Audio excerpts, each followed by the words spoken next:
Hello everyone, and welcome to my next campaign.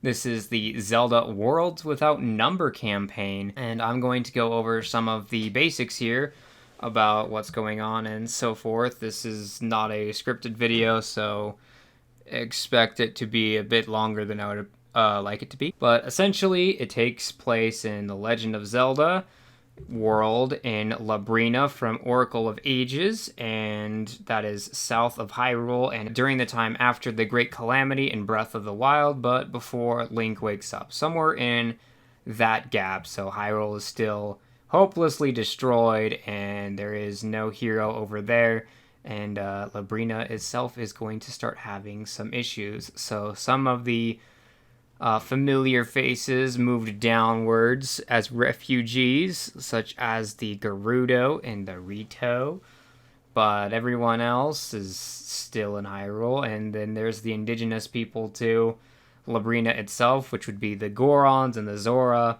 They were already here, so they're gonna stay here. And yeah, so that's the basic synopsis of where things are happening. And the biggest thing here is I'm going to go over Worlds Without Number itself and the things I've done to change it for this campaign, because I've done a bunch of homebrew stuff, and so anyone who wants to follow along with it or try out some of the Worlds Without Number stuff, I figure you would appreciate having a Session 0 video where I go over all of that stuff.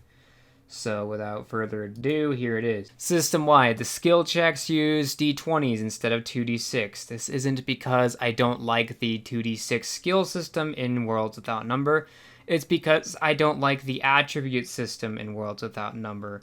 Suffice it to say, in Worlds Without Number, I think I did the math, and it's like 11 of your 18 numbers don't matter at all, pretty much. Some of them do because the number itself matters for some stats, but for the most part, no. And those numbers would be 3, 4, 8, 14, and 18. Those are the only numbers you really need to care about unless you're talking about strength or con. So I didn't really like how those ASIs worked, but they have to work that way for the 2d6 system to work. Why do I like the 2d6 system? Because 12s are 1 in 36 chance of happening, so they're significantly rarer, so the middle numbers come up a lot more often. So unlike in D&D where a 20 is just as likely as a 1, in this game a 1 and a 12 are both very uncommon, and so most of the time you're getting those middle of the road rolls. So if you're good at something, your middle of the road rolls will be augmented to be something more powerful more often than not. So that's what I like about that. But I didn't like how most of the numbers were really bad. It really pushed min-maxing to an unhealthy degree, in my opinion, at least for me. You can just go and run with the skills and build off of that, but it didn't really sit right with me. So this is a bit of an experiment, but overall I like how it's working so far. So D20s instead of 2d6 for skills. If you don't have the skill, it's now a -2 penalty instead of a -1 to match up with that, which means you have a -3 penalty if you don't have the skill and you try a combat skill. In the book, that's normally -2. I added in point buy because I really like point buy. I don't like rolling because I feel like it sucks, and the standard array is like, oh boy, we all went through the same chocolate factory. Everyone's exactly the same. We just mixed up the candy bars a bit.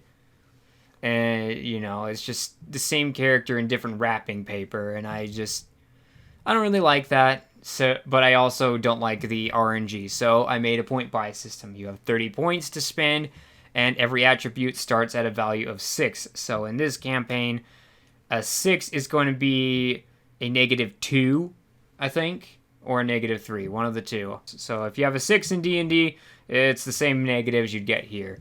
It costs 1 point per ability score increase until you reach 12. After that, for 14 to 16, it costs 2 points per ASI, and the maximum you can do is 16, otherwise known as a +3.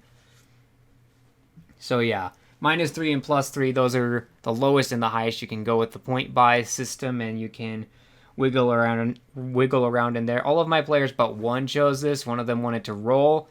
And so the way that works is if you get over 30 points in total, when you roll it, you can't get the ASIs on the growth tree, nor can you purchase ASIs with your skill points, because then your stats would be obscene, in my opinion. That's my way of trying to balance it. We'll see how things go. And then also with the character progression, there's the backgrounds. So backgrounds give you ability score increases or skills or both. And I honestly don't see a single reason why you would not try to fish for the ASIs, because the worst thing is you can get on that chart is the best thing you can get on the other chart.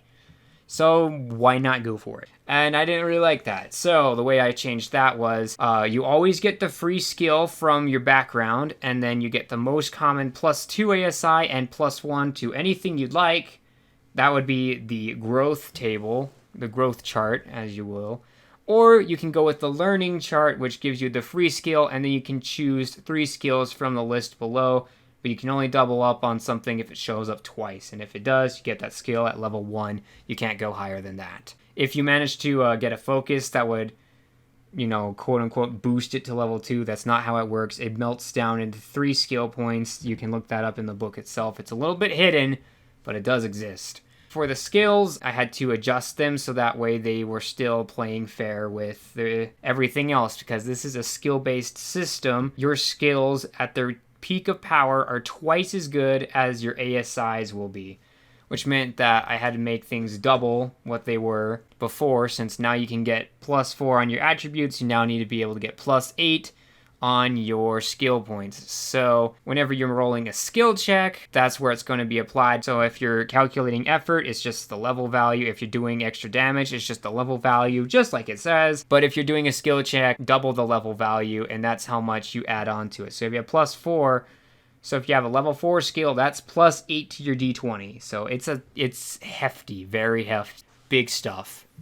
Your attributes. So obviously we already talked about how I changed the attributes. So it's just like D&D, you get +1 every even level, above or below 10. Your wisdom modifier is used for effort instead of charisma in most all spells and in every class, because charisma is already a really good stat. It interacts with all NPCs and stuff. I do not know why they decided to make it a casting spell as well, because that instantly makes it like, yeah, choose the charisma thing. I find that sorcerers have the same problem in D&D. I don't like it, because you're really good at talking even if you're not a good talker character. Like if your character sucks at talking but you want to play a sorcerer, you're automatically good at talking, or you have to make your casting stats suck. I don't like that. So I changed that here, and I would change it in D&D if it didn't make me have to rewrite the game from the ground up. So we're not doing that there. That's why I'm running this game. Other than that, your dexterity, it increases your AC by 1 at 14 and 2 at 18 like normal. I can't make it go by your proficiency bonus, because +4 AC is a lot. It's a ton. And it would break the game, so we're not doing that. But you do need those bonuses in the game. It is balanced around those, so those are sticking around.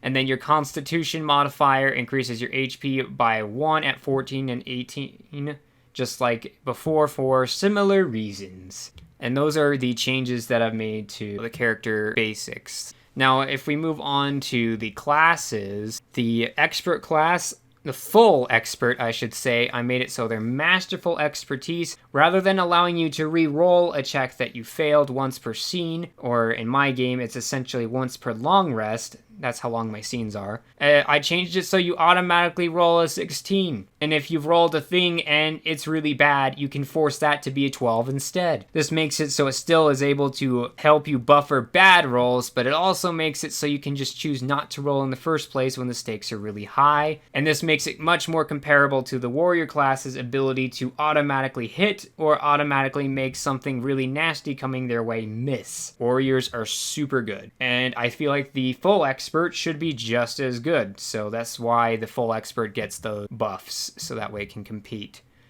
The Mage and Dual Mage, you don't get focus at level 5. You have 500 million arts, and a lot of these arts cover the same ground as focuses. For example, giving you extra natural AC is on multiple classes, and that's a focus as well. Because they cover the same ground and you get a lot more of them, I think that you should be picking arts more than foci. If this turns out to be really bad, I can always remove it but I'd rather not give something to my players in the first place than take something away from them. So that's why this is implemented this way. We'll see what happens when we reach level 5, because currently we're at level 3. Changes to the healer. The healer's freaking busted in the game. I honestly don't know why it's so busted, but it is a good class, and I don't want to remove it from the game because it's a good class. It's a healer. It's good for you. Everyone can benefit from a healer if they want to. So the way that I changed it is the facile healer art normally lets you heal indefinitely. It does not cost effort to heal people at all. I changed it so it's only yourself without expending effort. You still gain the system strain, but you don't have to waste effort on yourself to heal yourself. So if you want to tank a little bit, you can do so with this art, which is a good compromise in my opinion. And then healing touch only lasts 15 minutes per effort you commit. Why? Because before it would last the entire scene and you'd get the effort back at the end of the scene. It was free healing even without facile healer. And I didn't like that. I think healing should be something that has a cost to it. You should be able to run out of it and have to think about when and where you choose to use it. So it lasts 15 minutes, which doesn't sound like a lot, but you have to remember, in the game, most combats take less than 5 minutes. So you can use it throughout an entire combat, and then it takes 10 minutes to heal people after combat as long as you want. This is in the rulebook for healing part. This is for the regular healing people. Magical healers don't necessarily have the same limitations, but just in case, they get an extra 10 minutes so they can heal everyone after combat as much as they want, and then we can move on. So your one effort carries a ton behind it, but if you have 6 encounters before a long rest, eventually you're going to start running out of steam if you have to keep healing people, and I really like that. So I changed that up. It just has a cost now. That's the main thing to it. The Alchemist, I added that in. It's the developer of the game, Kevin Crawford, made the Alchemist subclass on his Reddit when people were asking about having a Grenadier type of class, and so I added that into the game, and one of the players has this as their class, and I made it so it's buffed, because some of these grenades kind of suck, and also all of them were day effort, which would have meant that you'd be going 3 sessions having to deal with the fact that your explosive bomb missed and did absolutely nothing, and you have 2 effort for the rest of your next 3 sessions. It seemed kind of stupid to me. So I changed it. So all grenades are now scene effort instead of day effort, because again, my scenes are probably a lot longer than the game is intending, but I kind of like that grittier style of D&D where you go multiple sessions without a long rest, and you have to be wise about your short rests. I want to carry that same feeling here. That's why the grenades are scene instead of day. The explosive grenade I buffed because it sucks. It does d6 plus your level, and it does nothing if they evade it. You're better off just shooting people with a bow with the Deadeye feat. You just are. It's super bad. So I buffed it so now it does 2d6 or half on a successful save. I might add the level part into it at level 4 or so. We'll see. But for now, it makes it a lot better at crowd control because it will do damage no matter what. And again, any given alchemist is only going to have like 4 of these things at their best in most cases. If you min-max super hardcore, you have magic level 4 and you have maxed out your intelligence stat, you can have up to 8 in my game, but in the other game it'd be 6. And so it's not infinite. You can't use it a ton, and so I feel like 2d6 with scene effort balances it out much better, so it does better damage, and it's a bit more consistent than before, and I feel like any damage thing should probably be that, unless it's like the freaking Fire from Heaven spell in this game, which lets you do your level d8 damage in a 200-foot radius. Yeah, that's a good spell. It also is a 5th level spell, which is as high as they go in this game. And day efforts are usually comparable to 1st or 2nd level spells, which is why I think it should just be a scene effort, because it was just nowhere near powerful enough to merit that. There are good abilities with the Alchemist, though. They can freaking turn whatever they want into clay and then mold it however they want, and then it turns back to its original shape after the scene. Really good usages there. I can think of a lot of stuff you can do with that. That's day effort for sure. It's comparable to a 1st or 2nd level spell. Grenade is not. Anyway, the other thing I changed was the personal protection equipment grants immunity to yourself and up to 4 of your maintained allies from your grenade. Maintained is similar to your modifiers. Every day you have to refresh it. If you don't refresh it, they lose it. So if an NPC joins you halfway through the day, he's not a maintained person and he will get exploded by your explosives, but not the rest of your teammates. This is a small change to it because before it was you had immunity from your own grenades and it gave you one other benefit, and that one other benefit was you can throw a grenade once per day without committing effort, which was dumb in my opinion, because it's like, okay, I basically get one more toss, but it doesn't change a ton.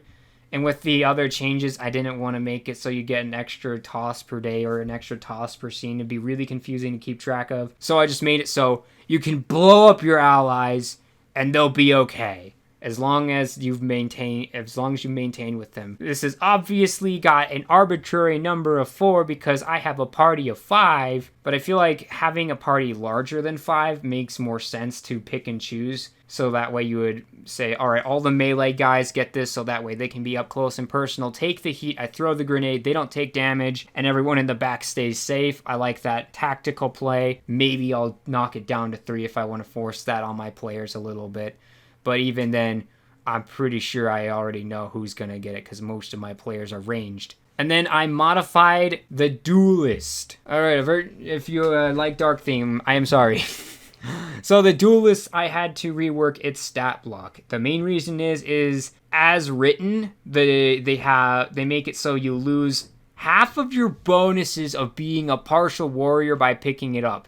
As a partial warrior, you get 2 good things, or 3 things. You get an extra focus, you get a better attack bonus, and you get a much better hit dice. You lose your hit dice altogether with this. You lose your bonus to your hit dice, which I think is really dumb. I understand why, but if you're choosing a partial warrior, partial duelist, you're choosing it over a full warrior build, which can do the whole you missed me and have better shock damage and stuff. They're really good. They have insane weapon bonuses, and if you're choosing this over that, losing half of your benefit of being a partial warrior and all of your full warrior benefits was really whack to me. There are good arts in here, effort arts that you can use, and so I played into that. So I made it so rather than losing all of it, you only lose 1. So instead of d6 plus 2 like normal, you have a d6 plus 1. And then that way you have that nerf, but it isn't super insane.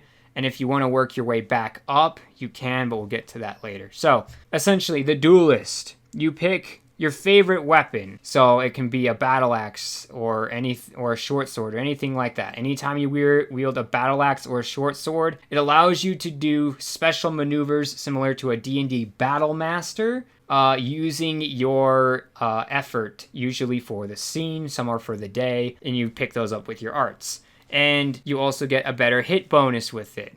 So as written, this is the full warrior's bonuses. You get that as being a partial warrior for your favorite weapon, and I like that. So if you're using your favorite weapon, you hit well. If you're using something else, not so much, which was great. But the really weird one to me was partial duelist, partial expert. Your bonus was almost exactly the same. Instead of being half your level rounded down, it was half your level rounded up, which made it so it was virtually the same to be a partial duelist, partial expert for your hit bonus with your favorite weapon as any other weapon, which isn't like a super great hit bonus, and I didn't like that, especially because everyone's supposed to have this much hit dice anyway. So I didn't like it. It just didn't work for a partial expert. I didn't like it. So I changed it. So now it's the partial warrior bonus to hits. So that way your extra thing is better here, but not as good as the partial warrior's favored weapon. And I liked that change a lot. And so with the partial mage, I actually left it the same. It's half your level rounded up, just as intended. I think that Kevin Crawford did that well. And then all of the arts and things I carried over here in case I wanted to change them, and I highlighted what their effort take is, and I cleaned some of them up so they sound a bit better. For example, Piercing Strike, your favorite weapon will apply shock damage regardless of that target's AC. In the book, it says treat their AC as 10 for the purposes of shock damage. That's confusing. No one's got an AC less than 10 for their weapon's shock, so you just do shock damage. Cleaned it up. Plain and simple. And what's shock damage, you might be asking? Shock damage is guaranteed damage you do when you miss as a melee character, not as a ranged character, melee. So it makes it so melee combat, even if you miss a lot, will eventually wind down. So it's got kind of a built-in timer, so things with high AC will still be whittled down by you eventually. Things with crazy high AC, their AC is too high for that unless you use Piercing Strike. That's why it exists. So that's why I changed it, so that way it makes more sense. And then the other thing I added in here was Endurance. Increase your hit die by +1 per level. This one makes it so you can shave off your -1 as a dual mage, so a duelist and a mage. You can shave it off like it was intended in the book, but now the expert gets a better hit dice. They get the +1 hit dice, which they wouldn't normally have access to if they choose it, which helps them. And then a partial warrior can build back to their +2. But you have to spend one of your 7 arts on this. So you're foregoing one of these really good abilities in order to increase your hit die. I think that's a fair trade. And we'll see if it's broken or not, because we have a duelist. So this is my homebrewed duelist, and yeah. So after the class modifications I've done, we have critical hits are added in. When you get a natural 20, you do advantage damage. I might make this so you just do maximum damage possible, except for this could be really bad on a PC, because it's going both ways. And I don't want to one-shot a PC.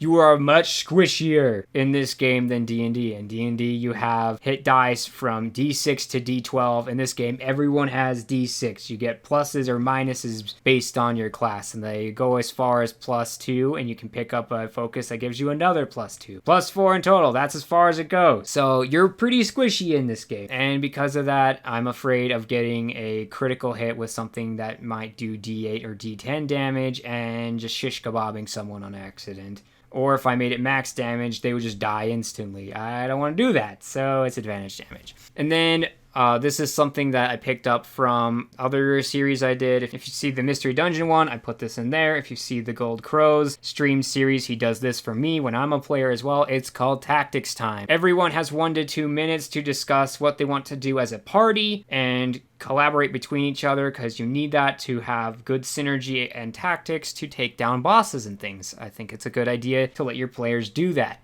But once everyone's talked it out, you have less than 30 seconds to make a decision on your turn, because you've had time to talk it out. You should have been able to discuss exactly what you want to do and when you want to do it beforehand. If something crazy happens, you can obviously give more time when everything gets shaken up, but for the most part, this really helps the game move faster, and that's especially important when, like me, you're recording or live streaming the game. So that's why that's there. And then we come down to the Foci. Obviously, in this game, we have player character races that aren't base. And in Stars Without Number, the sister system to Worlds Without Number, they had what were called Origin Foci, which allowed you to get a benefit based off of your alien race. And so I brought that over here, so similar to racial features in D&D. So the Gorons, they can eat rocks and they have no need for water, effectively allowing them to have free food in most locations.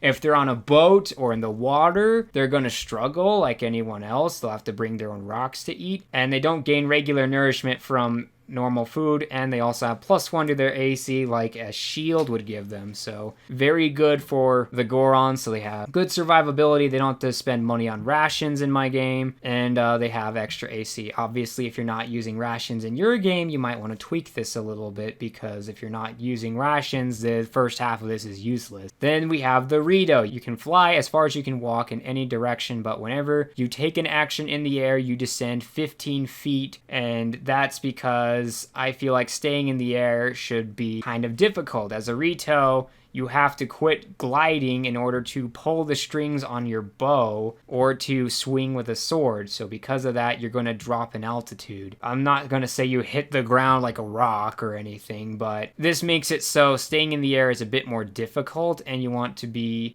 careful about how you move. If you move more than 15 feet, you're going to start losing altitude. Is that going to make a lot of a difference? Maybe. I don't know. It just makes it more interesting. I might change this as we go if it gets obnoxious or anything, but I like the idea of flight being something you have to keep your eyes on a little bit, because in D&D it's free. If you saw the final boss battle in my game, it can be complicated to try to make aerial things more fun and interesting. So this is a way to do that without having to make a second map for the elevation access in the game. And then, of course, your attack and notice rolls are increased by 1 while you're in the air, and you don't get cold. Obviously, these are inspired by Breath of the Wild Rito, because that's the same ones in the game. And then we have the Deku Scrub origin focus. One of my players wanted to play a Deku Scrub. So, their unarmed attack is ranged, but don't quote it as an unarmed attack. I need to reword that. It's their, they have a natural weapon, which is shooting Deku seeds at people, like in the video games. And then you can use punch or shoot to do that, and it does a d6, and your range is 50/100. So you can shoot up to 50 feet, and then you take a penalty. And then if it's greater than 100 feet, you can't hit it at all. That's what that means. So when you go prone as a Deku Scrub, you burrow slightly, gaining the benefits of half cover unless your attacker's in melee range. Effectively, this means that your AC increases by 4 against ranged projectiles, but is still -2 if someone is meleeing you. So this makes it so they're much better at shooting people like they do in the games. And we'll see how this plays out. And then general focus, I just had to clarify that the Armor's Master and Deadeye increase the damage by your skill level, because if I did it by the double your level, you would be doing like +8 damage at level 4 for both of these, which is greater than a hit dice, which is a significant amount of damage. So yeah, had to nerf that. Well, not nerf it, just make sure people understood that that's not how this works. And then I added in a new feat, new focus called Potion Master. So when you make potions, you do so without making a check, or you can brew the potion in half the time and half the cost, but you have to make the check. This is similar to the Artisan focus in the game, where you can make modifications to weapons in half the time and half the cost, but you have to make the check for that. This game has a lot of great crafting systems, and I thought it was just weird that we didn't have one for brewing potions. Don't worry, the Alchemist gets this automatically as part of their class, unless it's broken, in which case I'll just make it one of their arts. But I just felt like an expert could do the potion thing without needing to be a grenadier. It just brings more crafting to the table. You can narrow down your focus a bit more.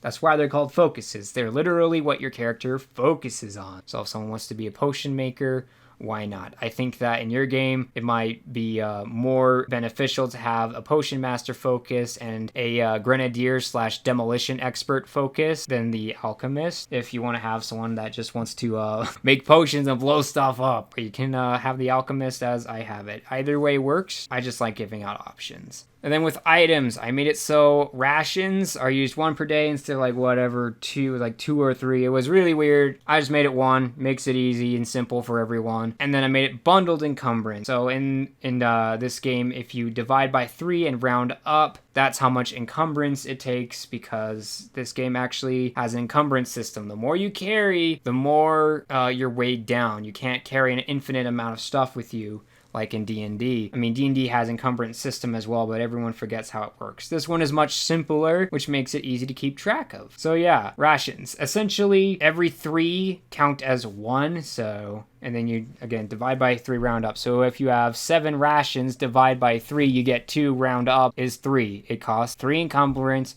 for 7 rations, and it will stay that way for 7 rations, 8 rations, or 9 rations, and it will only go up again when you've passed another 3 threshold. It's a lot simpler. It makes them way less encumbering than they were beforehand. And I feel like rations should not be the thing you're keeping your eyeballs on most of the game. I feel like it should be useful items. So those are my homebrew rules for this game. So if you're wondering why something is running different than it's written in Worlds Without Number, that's how it is. If you don't know Worlds Without Number, don't worry, there's a free PDF that you can download to scroll over all the rules. If you're really interested, I could go over more of the basics of the system. I only really went over the homebrews I did in here, so that way anyone familiar with it would be like, hold on a bit. Or anyone who wants to try it out and is like, wait, it was different in their game. This is why. Anyway, thanks for watching, and I hope you enjoy the upcoming Zelda campaign series. Thanks. Goodbye.